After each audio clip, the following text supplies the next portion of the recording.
Hello friends, Kaveri রান্নার magic চ্যানেলে আপনাদের স্বাগত।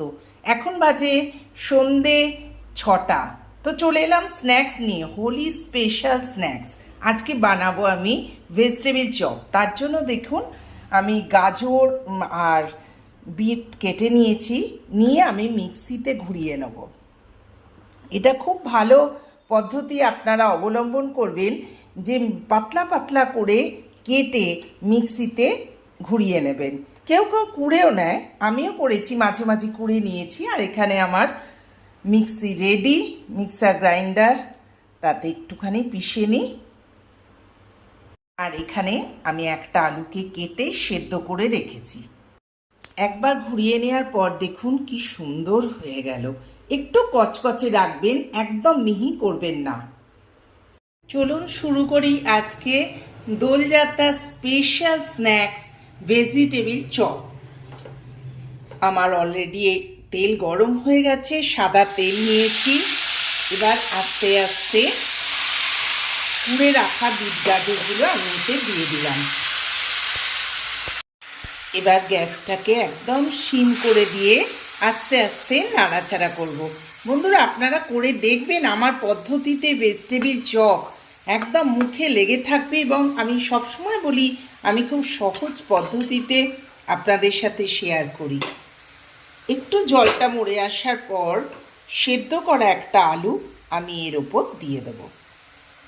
এর ওপর দিয়ে দিলাম ছোট ছোট করে কেটে কাঁচা লঙ্কা। তারপর অ্যাড করব আমি অল্প একটুখানি লঙ্কা গুঁড়ো, কারণ অলরেডি আমি কাঁচা লঙ্কা কুচি করে দিয়েছি। ঝালটা আপনাদের ওপর দিয়ে ভালো করে মিক্সড করে নাড়াচাড়া করব। আলুটা আমি দিলাম কেন, কারণ হচ্ছে গাজর আর বিটটা খুবই ওখান থেকে জল বেরোয়, তাই জন্য বাইন্ডিংয়ের জন্য আমি ইউজ করলাম একটা আলু সেদ্ধ। অবশ্যই ছোট করবেন, কারণ বড় করবেন না।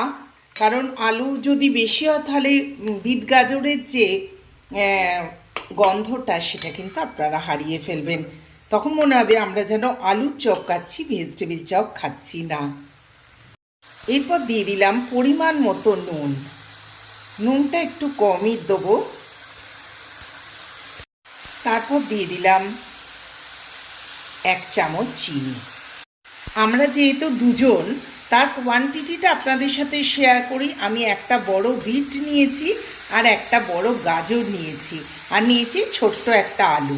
এই হচ্ছে আমার বিট গাজরের কোয়ান্টিটি। এবার আপনাদের পরিবারে যেরকম মানুষজন আছেন তাদের উপর নির্ভর করে আপনারা এটা করবেন। অবশ্যই কিন্তু পাতলা করে কেটে মিক্সিতে করে নেবেন, খুব তাড়াতাড়ি হয়ে যাবে। দেখলাম 1 চামচ চিনিতে স্বাদ হয়নি, কারণ ভেজিটেবিল চপ আমরা অলওয়েজ মিষ্টি মিষ্টি খাই। এটার আসল যেটা ইউএসপি সেইটা আপনাদের সাথে তো এক্ষুনি শেয়ার করব। তার জন্যই আমাদের ভেজিটেবিল চপের পুরটা এতটাই টেস্ট হবে যে আপনারা ভাবতে পারবেন না। দেখতে থাকুন। নতুন ব্লগ বলে আপনাদের বারবার বলছি, প্লিজ আমার পাশে থেকে একটু সাপোর্ট করুন আমায়। যতক্ষণ এটা হচ্ছে আমি ততক্ষণ এই মশলার রেসিপিটা আপনাদের সাথে শেয়ার করি। এটা আমি অলওয়েজ বাড়িতে করে রাখি। এটা হচ্ছে জিরে, শুকনো লঙ্কা, ধনে, গোটা গরম মশলা সব একসাথে দিয়ে শুকনো কড়াইয়ের মধ্যে নাড়াচাড়া করে আমি গুঁড়োটা করে রাখি। দারুণ টেস্টি, এবং এটা কিন্তু একটু বেশি পরিমাণেই লাগবে। মশলা না হলে তো একদমই ভালো লাগবে না। কালারটা কীরকম আসছে জানি না ফোনে, তবে কিন্তু টুকটুকে লাল মনে হচ্ছে, কালারটা একটু অন্যরকম আসছে।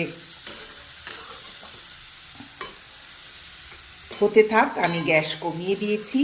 একটু মজুক, আবার স্বাদ মতো আবার দিয়ে দেবো একটুখানি মশলার পরিমাণটা অবশ্যই বেশি হবে। আমার পুর রেডি। ওপরে দিয়ে দিলাম একটুখানি নুন কম হচ্ছিল, আর দিয়ে দিলাম কিশমিশ। আপনারা বাদামও দিতে পারেন, যারা ভেজিটেবিল চপে বাদাম খান। বাদাম ভেজে এর সাথে অ্যাড করবেন, তাহলে তো আরও সুন্দর হবে। যেহেতু আমি ঘরোয়া পদ্ধতিতে আমি যেরমভাবে বানাই সেরমভাবেই আপনাদের সাথে শেয়ার করছি। ব্যাস, আমার পুরটা অলমোস্ট ডান হয়ে গেল। আমার ভেজিটেবিল চপের পুর। আর এই ম্যাজিক মশলাটা ইউজ করে দেখবেন আপনারা, একদম দোকান মনে হবে, দোকানে ভেজিটেবিল চপই আপনারা খাচ্ছেন। চলুন এটা ঠান্ডা হোক, নেক্সট স্টেপে চলে যাই। তেল অলরেডি ডান, গরম হয়ে গেছে। এখানে আমি গড়ে নিয়েছি, তারই মধ্যে গোল করে এখানে কর্নফ্লাওয়ারে ডুবিয়ে বিস্কুট গুঁড়োতে মাখিয়ে আমি ভাজতে স্টার্ট করছি। সঙ্গে থেকো বন্ধুরা। সবগুলো আমি কড়াতে দিয়ে দিলাম। দেখুন কি সুন্দর, একদম মনে হচ্ছে না দোকানের ভেজিটেবিল চপ। দারুণ গন্ধ ছেড়েছে, কিন্তু একটু ধিমে আঁচে করবেন, একদম ফ্লেমটা বেশি বাড়িয়ে দেবেন না।